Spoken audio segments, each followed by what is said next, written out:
Dan lagi satu cara ni, aku gantung kat hampa punya waist. Yang ni bagi orang yang buat kerja senang kan.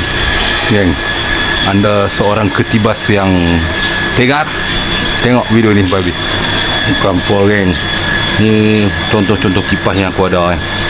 Untuk pi kenduri, untuk pi contoh ni pi kenduri, yang ni pi open house, yang ni masa blackout, yang ni yang terbaru. Ni aku dah tunjuk tanya. Semua-semua ni function dia sama, nak menunjukkan kita.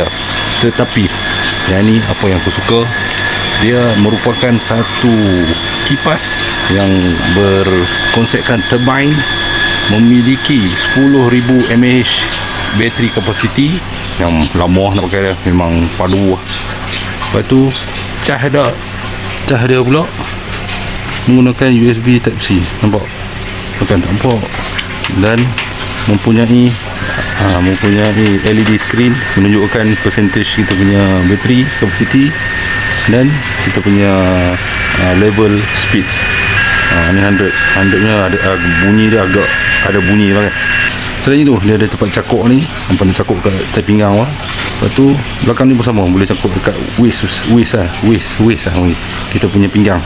Dan dia juga ada stand, dia bagi macam gini lah stand dia. Kira dia ada angle dia up sikit lah untuk kalau kita punya muka kan, kita punya badan. Dan boleh digantungkan.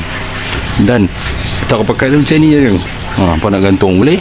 Dan satu lagi cara pakai, gantung kat apa punya waist. Yang ni bagi orang buat kerja senang kan.